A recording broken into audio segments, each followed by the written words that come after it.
What's going on, everybody? It is the one and only Q from Retro Q Gaming, and we're back here with episode 19 of our little Quack experimental podcast. Pretty much nothing to talk about this week, so very few topics, and that gives me a little bit to talk about one or two other things I have going on, which is nice, but at the same time, we should be relatively short. I said that last week when there was very few topics, but woo lad, it kind of went backwards. Anyway, on to our first one. This one is a little bit dated by now. I was originally going to do a video on it the other day because of its time-sensitive nature, but I just decided against it anyway. I figured anyone who was super interested or basically this would affect would already know about it. Everywhere covered it as it was, so you would have probably heard about it in some way, shape, and form. But I do want to talk a little bit about it, and that is DuckTales Remastered. Now, DuckTales Remastered is obviously a remastered version of the old NES game to critical acclaim, blah blah blah, yada yada yada. But the big one that I wanted to talk about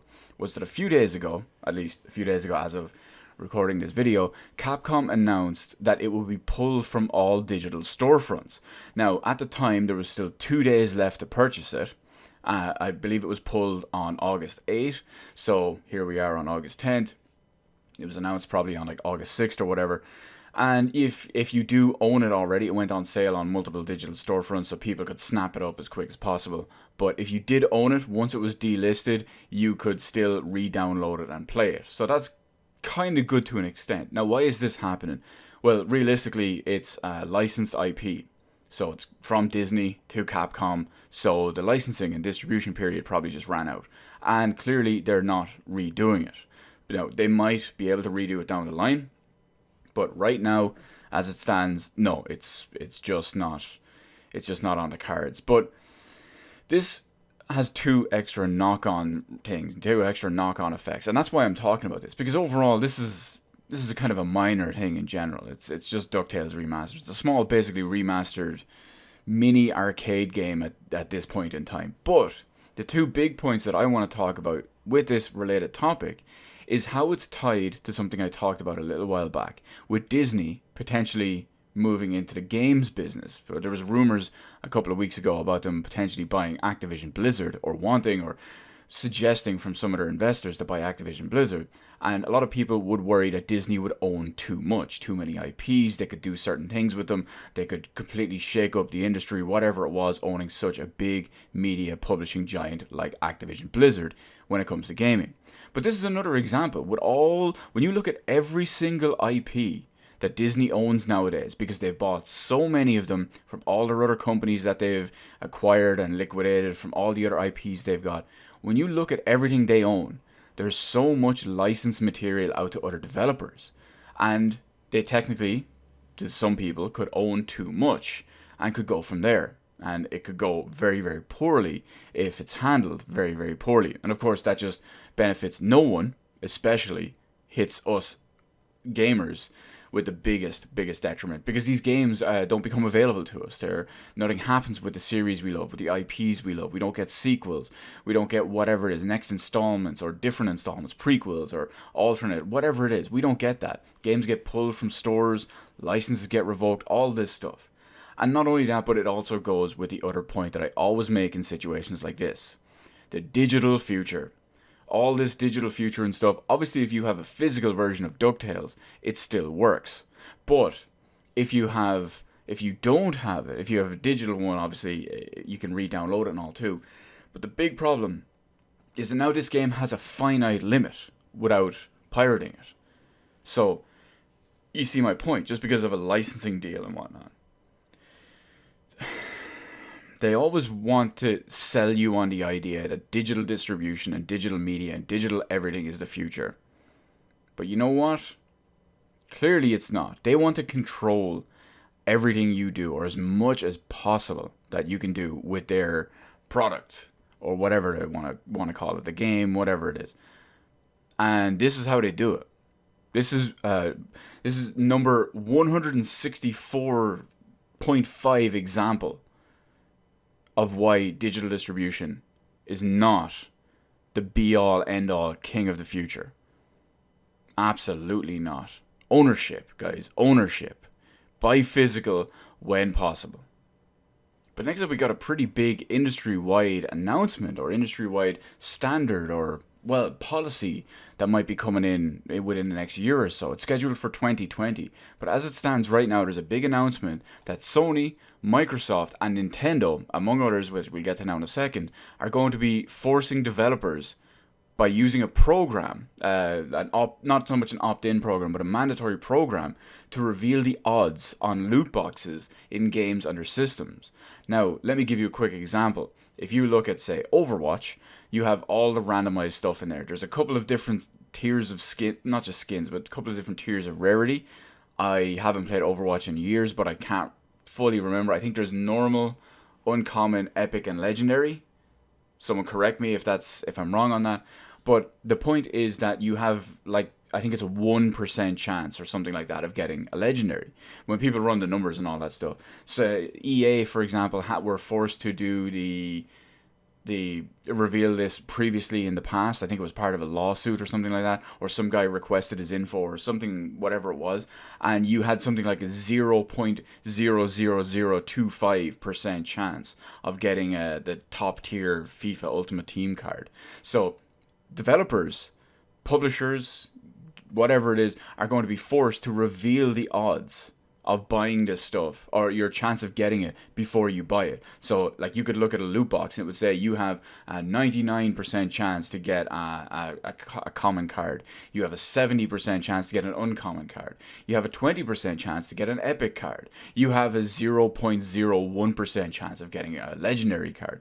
So you can see why this would dissuade a lot of people. Of course, a lot of publishers and developers won't be happy about this because it entices people to not spend money because they see just how bad the odds are stacked against them of getting that one card that they actually want. But anyway, let's go back to the policy itself. There's many other publishers and developers on there. The three major companies, Sony, Microsoft, and Nintendo, are working on this policy. They're ironing out all the details and whatnot, see what has to be done, what needs, what can't, what needs to be changed, blah blah blah. And the policy is scheduled for some point in 2020. There's no proper details and no proper date on it just yet, just 2020. But it does include some big names. Obviously, Sony, Microsoft, and Nintendo were in there. We have Activision Blizzard, Bandai Namco, Bethesda, Bungie, Electronic Arts, which is a big one. Microsoft, Nintendo, Sony we have in there. Take-Two Interactive, which is a very, very big, important one because of Grand Theft Auto. I don't know if they do proper loot boxes, but the fact is Grand Theft Auto is Grand Theft Auto. But there's also a lot of stuff under Take-Two Interactive that will count in there too, because 2K Games, they have all the sports games and whatnot. That's in there too.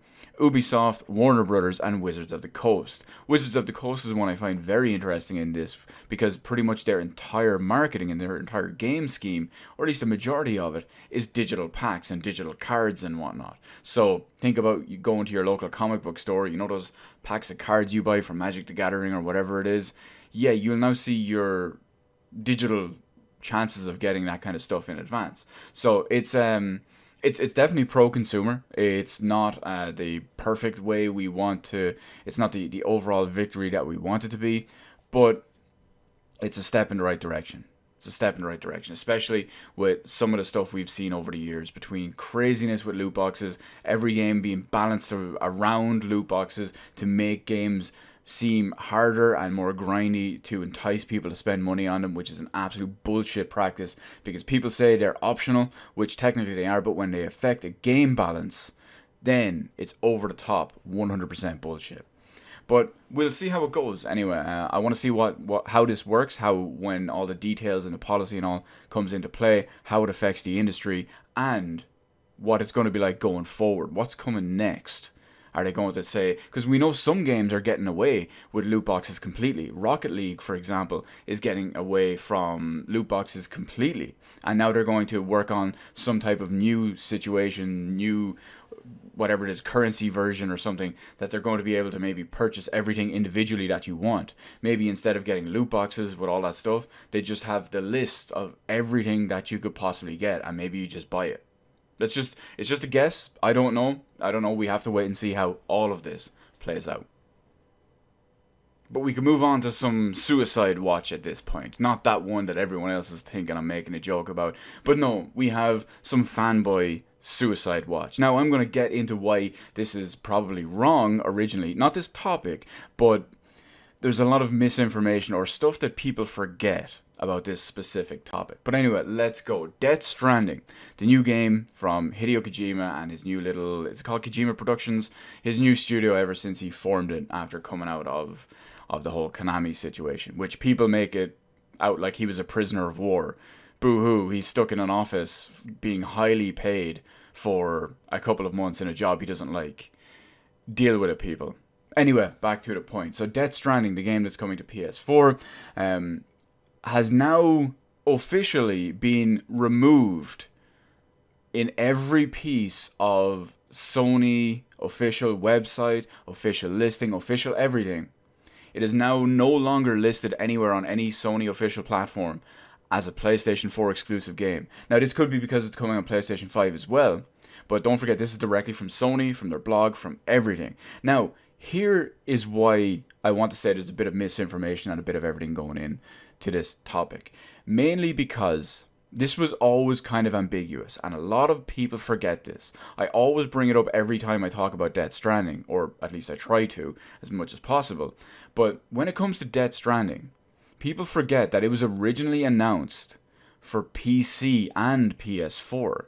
Now, it was very ambiguous, and there was some possible changes that we just didn't know 100% about. But now that we know it's coming out in a couple of months, the end of this year, and with all the changes being made from the PS4 exclusive, all being removed from Sony's websites and Sony affiliated stuff, let me go back and tell you about this whole thing and how it started.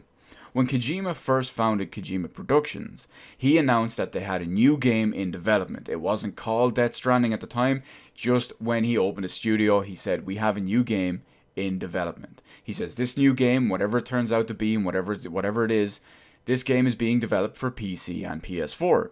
He said that right away. PC and PS4, straight from Kojima himself. Now, granted, Kojima is a bit of a liar and makes trash games the last 15 years, ever since MGS3. That game's a masterpiece, but everything post that has been dirt. Anyway, that's beside the point. But let's go back to the rest of it. So, in the timeline, we have the initial announcement of a game in development for PS4 and PC. Then there was, welcome, this game is now officially Death Stranding, it's coming to PS4. Sony has a lot of marketing rights for all of that stuff. Now, it is entirely possible that Sony bought exclusivity of that game. It is entirely possible. Absolutely. That is 100%. It's also possible that they bought marketing rights for it and not exclusivity. But it is possible that they bought exclusivity. Now, on top of all of that, okay, shortly after the game was announced as Death Stranding coming to PS4, there was a post on the official PlayStation blog. This post stated that Death Stranding was first coming to PlayStation 4, followed by a PC release later.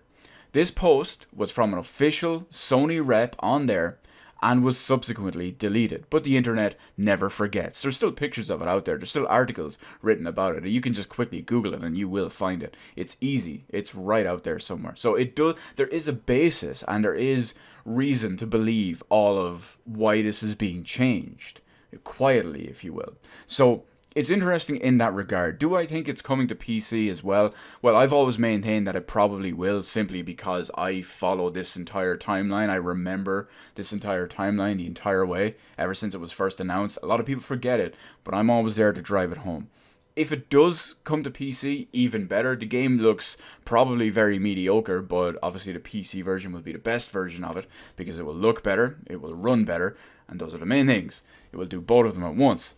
The game quality, on the other hand, is a whole other story. Kojima, he hasn't done anything right in nearly 2 decades, so I'm not giving him the benefit of the doubt at this point. But the latest trailer, whenever it came out about 2 months ago or something at this point, it piqued my interest to the point of, okay, I'm gone from, I need to see more before I commit to buying this because it's a Kojima game and his track record has been dirt. It pushed it to, okay, well, you know what? I'm at the point where I'll buy it just to kind of see. It's to the point where it's my minimum entry into the thing. So I'll probably, as it stands right now, if there's no change in platforms or no announcements or anything like that, I'll buy it on PS4 towards the end of this year at launch. However, if there is a PC version announced before that or launched at the same time, obviously I will buy the PC version, as long as it's not Epic Game Store exclusive. But we'll see how it goes. We'll see how it goes, because Sony fanboys are on suicide watch over this. I don't understand why.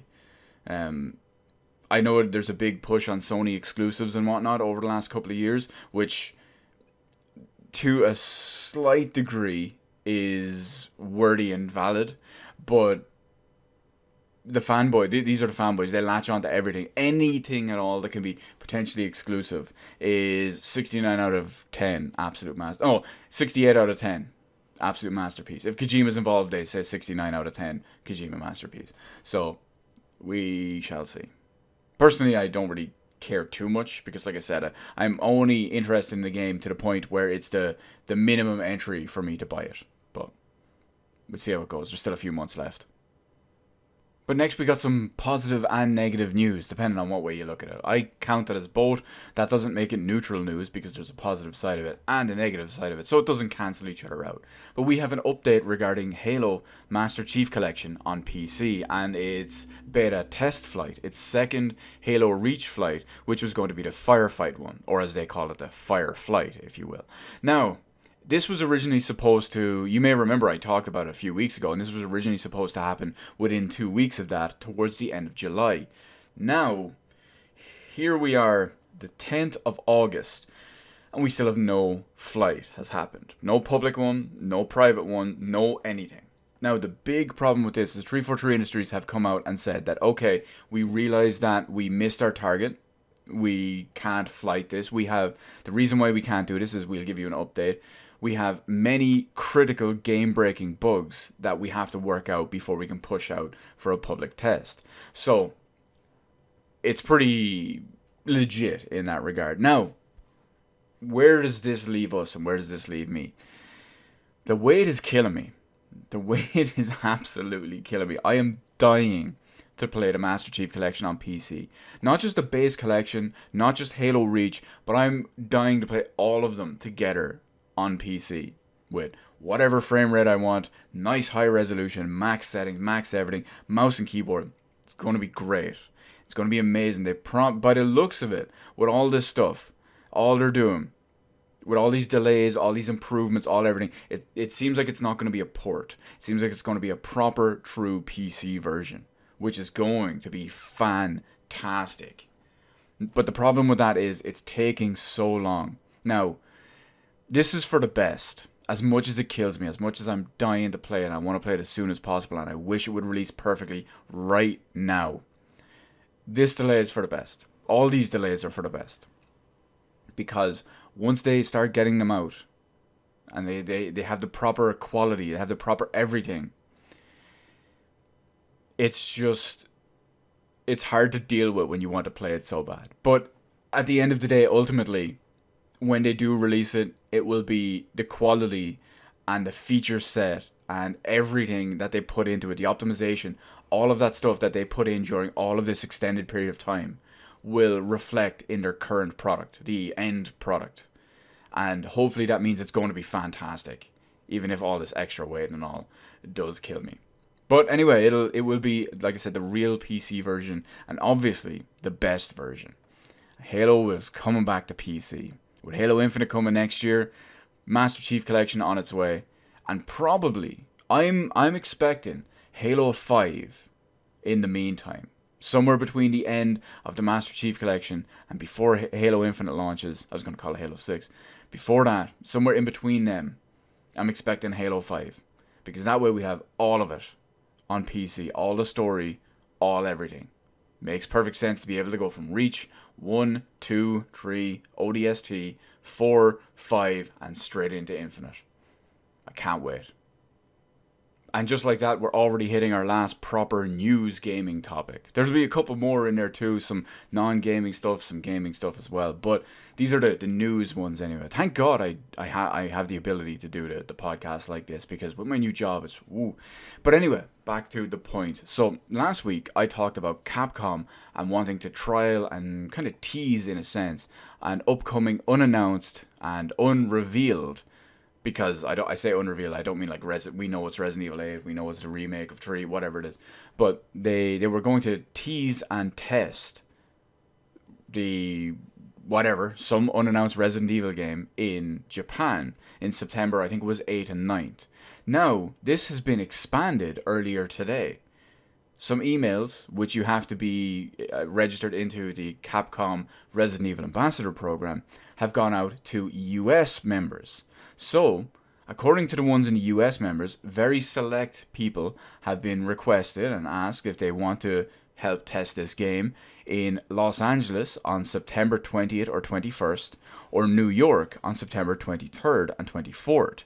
So, it looks like they're expanding out, which is good, because it helps to not just focus on one market, because what might be hot in Japan might flop in America, might flop in Europe. What's hot in the US might flop in Europe and flop in Japan. So they need to get all this feedback, which is really good that they're doing this. It's going to be very interesting to see what this game actually is. We'll find out, hopefully, from some leaked details and all at the Japanese one, because that's going to be the first one that starts. Of course, if not, we'll probably find out some from the American ones whenever that happens at the end of September. Or let's hope there's a European one, and let's hope there's one in Ireland, because I'm going to try to get in on that if there is. Now, chances are there's probably only going to be, if they do come to Europe, there'll probably be one in England, because Capcom have a UK based in London. They have one in there. Or there probably will be one somewhere in Germany, because I think it's Germany where they have like another big European Capcom office. It's one of those central European countries. But anyway, if there's an Irish one, I'm going to try like a motherfucker to get in there. And hopefully it's something good. Hopefully it's either Resident Evil 8, maybe it's Code Veronica Remake, maybe it is Resident Evil 3 Remake, or something new that's also good. Capcom's been on a roll lately. Let's hope they can continue it. So I'll throw in a little extra segment about what I did earlier today and kind of why I was gone and all that too. Comic-Con. Dublin Comic-Con. Sure, it's no San Diego Comic-Con, it's no New York Comic-Con, but it's mine. It's my little baby. It's one of my few joys left in life that I get to experience. Usually I get to about 2 or 3 conventions a year lately, and this is going to be the last one of this year. This is the third con of this year, and as always, I pick up some swag. Now, it was good stuff. It was probably one of maybe the weakest con I've been to over the entire thing, but that's mainly because the guests that they brought in this year, or there's 2 of this show every year, but the guests that they didn't really appeal to me. Lou Ferrigno was kind of interesting, but I didn't go and meet him and all. His queue was very big. It just wasn't something that completely gripped me. It's a good time though, except the fact that we stayed up there last night and oh my god, the hotel alarm, like the fire alarm or something, went off 6:30 this morning. That was not fun. But anyway, naturally, I got some swag, so we'll take a quick look at some of the stuff we got through there. One of the big things I always love to get is I love to break it into 2 categories when I buy stuff. I like to buy one piece of swag, which could be something, it could be a figure, it could be like a collectible, it could be something like that. Something physical that's not art related. And I like to buy some art stuff as well. So, we'll break it into 2 sections. I did buy, 5 pieces of art today, all from the one dude. So, we got, because naturally, and we just talked about it too, we got some, hopefully, you know what, let me try to get this glare off. It should help a little bit better. Some Resident Evil 2 artwork. It's like on a little postcard. He did all of these himself. It's pretty slick. I'm trying to get it with, so it's not terrible on there too. We've also got my Batman, and it's based on animated series Batman, my favorite Batman. So naturally, I was all over that, like white on rice. It's good stuff. Good stuff. And of course, there were a few others that I didn't pick up. There was two cool Final Fantasy 9 ones. There was a cool Final Fantasy 7 one, and there was one other one that I can't remember off the top of my head that I did have some interest in, but I didn't pick it up. But we did get ourselves some Cowboy Bebop. This one's a little bit harder to focus on. But naturally, we got ourselves some Cowboy Bebop. I'm sure many of you know at this point already how much I love Cowboy Bebop. It's one of my two favorite animes, tied 50-50. But I also got some bigger prints from the same dude. Ow, shit, sorry, desk. You guys are probably going to hear that. Now this one, I was very lucky with this next one you're going to see, because he had them advertised, but he only had the postcard size one advertised. And I asked him if he had any of the the A4 size ones of this. And he goes, I'm sorry, I completely misjudged the demand for this one. But he sold out almost instantly. But he did have the old display one. Now there's like one or two little marks just on a corner and all. It's pretty much perfect to me when I look at it. So I said, listen, if you're willing to sell it, I'll take it. So that was okay. So he got me this one. But we have some Persona. Now this will come as no surprise. We got Joker and Morgana. I'm trying to do this without hitting the microphone. We got this. And naturally, everyone here at this point should already know about my absolute love for Persona 5. And I'm very happy to get this. That's quality stuff. And speaking of which, we have the other print from him. It's our little bae, Lady Anne Takamaki herself. Quality stuff. I love them. Whenever I go through Artist Alley and all that stuff and all the commissions and all that in these conventions, the number one thing I am actively looking out for is Persona stuff. It's usually Persona 5, because just with how relevant it is, it's more likely you're going to see Persona 5 than anything else, than Persona 3 or Persona 4. I have bought Persona 3, no, maybe not 3, but I have bought Persona 4 stuff before. Persona 4 prints and all that too. Persona 5 wasn't out at the time. But it is possible you're just more likely going to see Persona 5. It's more current, it's more critically acclaimed and widely popular. And also, just out of curiosity, if anyone's interested, there's no affiliation or whatever. If it won't focus. Camera, please. If anyone is interested, you can go check out it. Okay, it's really not working. But that's all his info. No. Oh, there we go.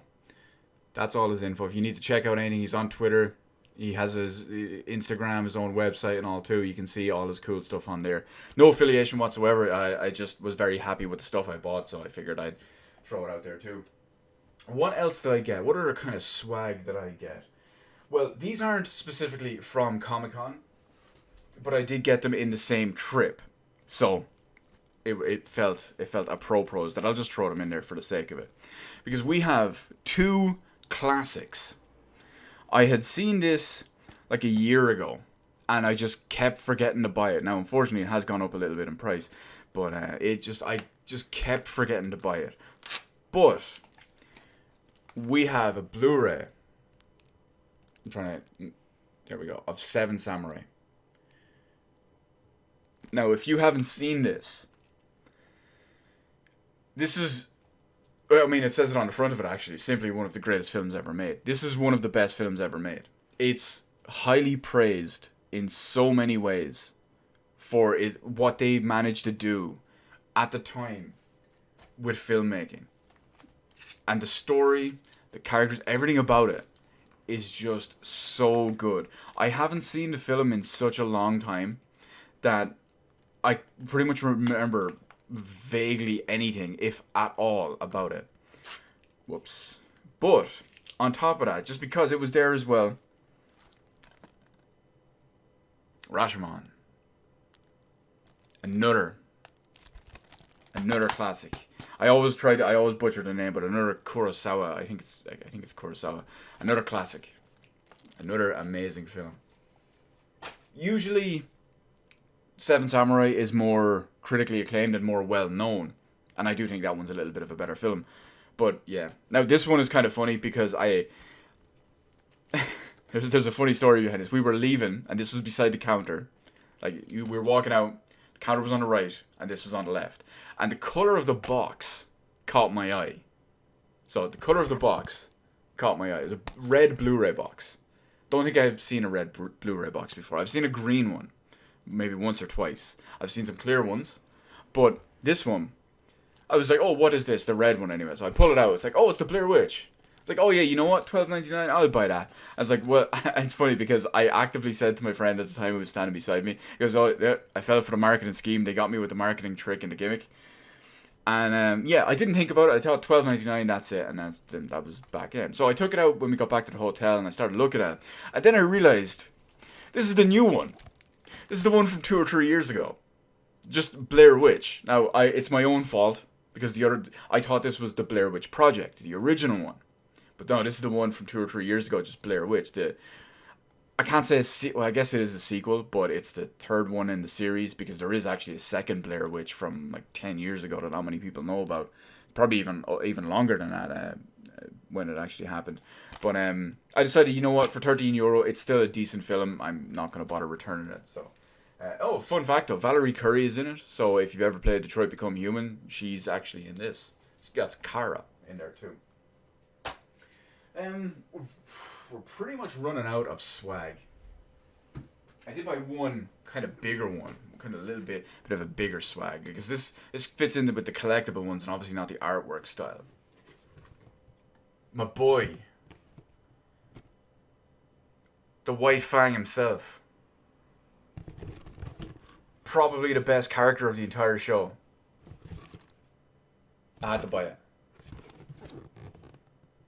I have to put it together. His head comes off, so I have to put it together. But it's some nice swag. Last up is it's a little one, but it is going to lead into a very small next topic I have. This one, I decided I'd pick up a little bit of keychain swag. So it is, well, it's backwards when you look at it this way. But it's a Legend of Zelda keychain. And it's a red rupee. Someone's going to say, oh, it's a rupee. It's a rupee. Now you may be wondering, Q, why did you get a red one? Why a red rupee? Well, they had 3 different colors available. They had green, they had blue, and they had red. And everyone would automatically assume, oh, Q, you gotta get a green rupee. Rupees are green. I have to do it. It's associated with that. The icon is the green one. That is true to an extent, but that's not how I roll. I'm Mr. Big Baller Shot Caller. Out of all the ones they had there, you had a green rupee for 1. They had a blue rupee for 10. Oh, it was a 5. Whoops. Drawn a blank. Or they have a red rupee worth 20. So naturally, I'm going for the big, expensive motherfucker. Now, if they had a silver one, of course, naturally, I would have got that, being the biggest and best rupee. But this gives me a chance to lead into my next topic. My final little, kind of, almost final topic. Because since this is a keyring, well, we got some keys for it too. And what do we got for keys? That's right, boyos. We got a new bike. Now, wait, why did I throw them back there? I need these on my desk. So, new bike is here. It's glorious. It's gorgeous. I haven't got a chance to use it properly just yet. But I'm going to spend all of tomorrow all over this bad boy. This is my jam for the next 2 days. Because I'm off for the next 2 days. So this is my jam. Getting back into the swing of it. Because it also gives me a chance to get back into wearing this bad boy. Oh yeah. I haven't got a chance to wear this properly in about 1.5 years. Maybe 2 years. It's so damn good. And I'm looking forward to it. Looking forward to it so much. It's going to be good. It's my one hobby. Well, not just my one hobby, but it's one of my main big hobbies that I've just kind of let fall by the wayside. It's a shame. It's unfortunate, but I'm back. I'm back, baby. But that's pretty much it. It brings us to our final little topic. Q, what are you doing? What's up with you? What are you playing? Well, basically nothing. Basically nothing. The only thing I'm really playing at the moment is Fire Emblem. It's so good that I'm just going hard into Fire Emblem. That's pretty much all I'm playing. Over the entire week, whenever I've got a moment, I've been playing Fire Emblem. That's it.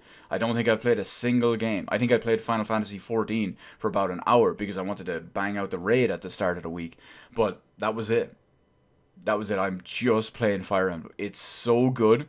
It's definitely a game of the year contender at this point. But we'll see how the rest of the year plays out. But it's just so damn good. And it's gonna remain like that probably for all of next week. From what I hear, it's a 60 to 80 hour game. I'm nearly 40 hours into it at the moment. And no signs of stopping, no signs of slowing down, no signs of anything. I just want to keep going.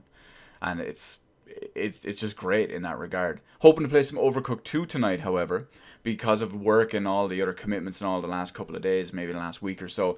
The Overcooked 2 Borderlands 2 crew, Electric Boogaloo, yeah, we've kind of had to put that on hiatus. However, tonight, executive decision has been made that we will be playing it as long as everyone doesn't bitch out. But, well, you people are getting put on blast right now. You're put on notice with this. So, be there or be square. But anyway, that's it.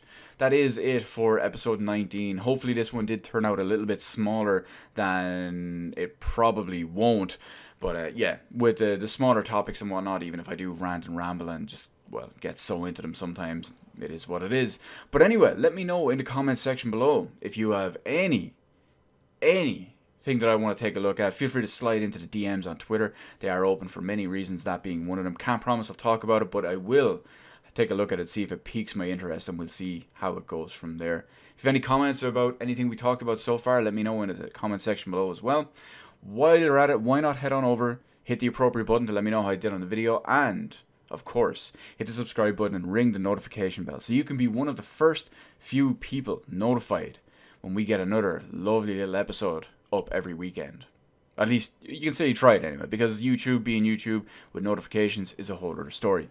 But anyway, we're out. But before we do, I want to thank everyone for joining me, and remember, winners don't play switchboards.